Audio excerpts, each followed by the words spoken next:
Guten Tag, Deutschlerner. My name is Madison, and I am a German student at Emory University. This tutorial will discuss the differences among nach, nachdem, and nachher, and among vor, vorher, and before. This is a confusing topic for many German learners because nach, nachdem, and nachher all translate to the English word after. Likewise, vor, vorher, and before all translate to before. This tutorial will take several approaches to explaining how these words are used.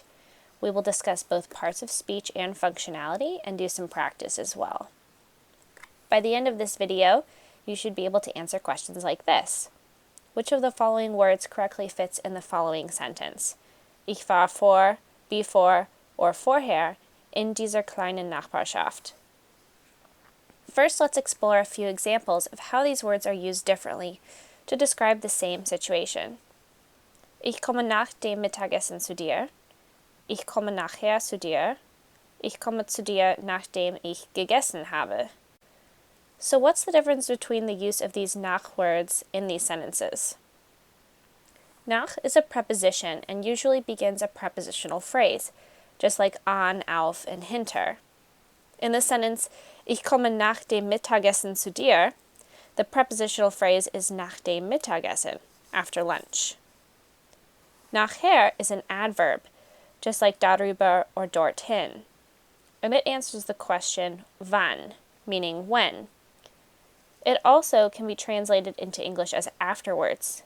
The sentence, Ich komme nachher zu dir, can be translated to, I will come to you afterwards. An important note is that nachher and danach are actually equivalent words, so you can use them interchangeably, and you may see either when writing or reading. Nachdem is a subordinating conjunction. That means it begins a subordinate clause, and that the verb will come at the end. This is shown in the sentence, Ich komme zu dir, nachdem ich Mittagessen gegessen habe. However, one issue with nachdem is that traditionally, the verb in the nachdem clause needs to be in an older tense, basically a tense that refers to a more distant past.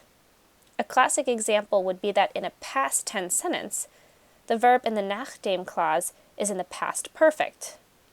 For example, Ich kam zu dir, nachdem ich Essen gegessen hatte. I came to you after I ate. The first clause is in the simple past, whereas the second clause, that contains nachdem, is in the past perfect, an older tense than the simple past. It's also important not to confuse nachdem and nachdem. Remember that nachdem, one word, is a subordinating conjunction.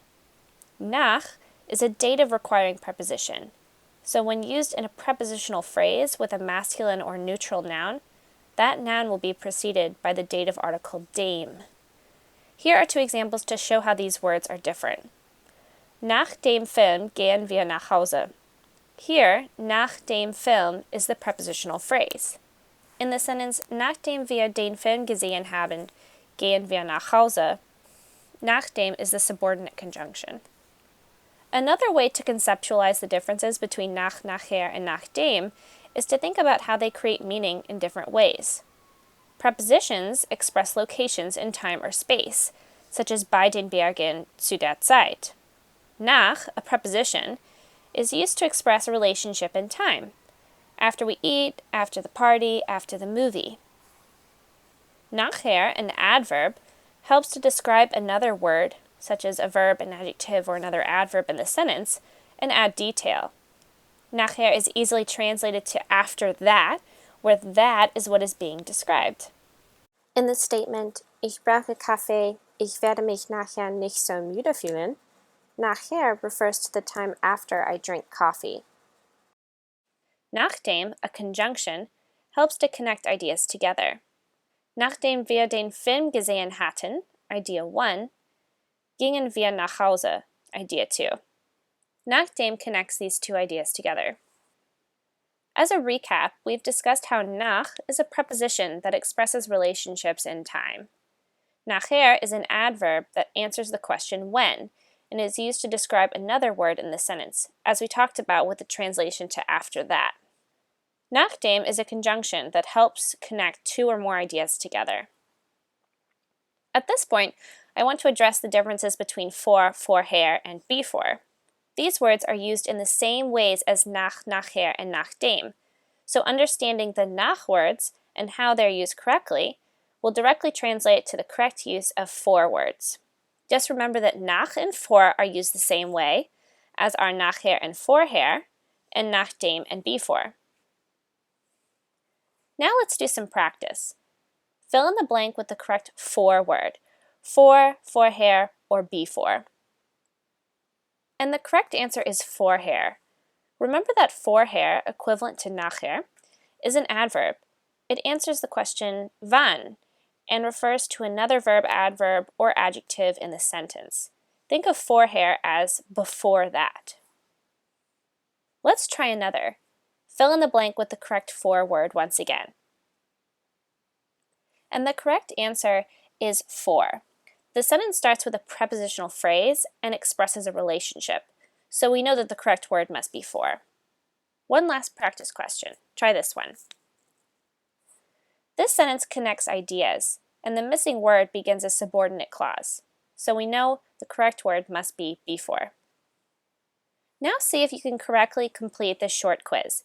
The next few questions are tricky, but I know you can do it. Try to translate the following sentences into German.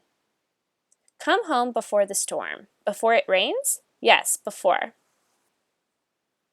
The correct answer is komm vor dem Gewitter nach Hause. Bevor es regnet? Ja, vorher. The first sentence utilizes a preposition to discuss a time relationship.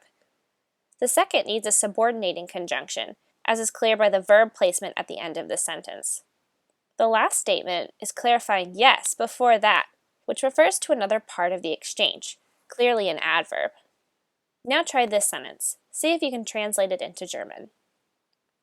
After school, we are going to the movies. What are we doing after that, after we see the movie? The correct answer is, nach der Schule gehen wir ins Kino. Was machen wir nachher, nachdem wir den Film sehen? The correct answer is, nach der Schule gehen wir ins Kino. Was machen wir nachher, nachdem wir den Film sehen? The first sentence again uses a prepositional phrase to describe a time, so we use nach. The second question asks when, which means we need an adverb, nachher. Finally, the last nach word is used to begin a subordinate clause and connect two ideas together, so we need nachdem. Phew, there was a lot of information in this video, so feel free to watch it as many times as you need to understand the differences among these words. There are also more German grammar tutorials by Emory students available via the link below. Thank you for watching. Und nachdem Sie dieses Video gesehen haben, ist hoffentlich der Unterschied zwischen nach, nachher und nachdem und vor, vorher und before ein bisschen klarer. Vielen Dank und viel Glück!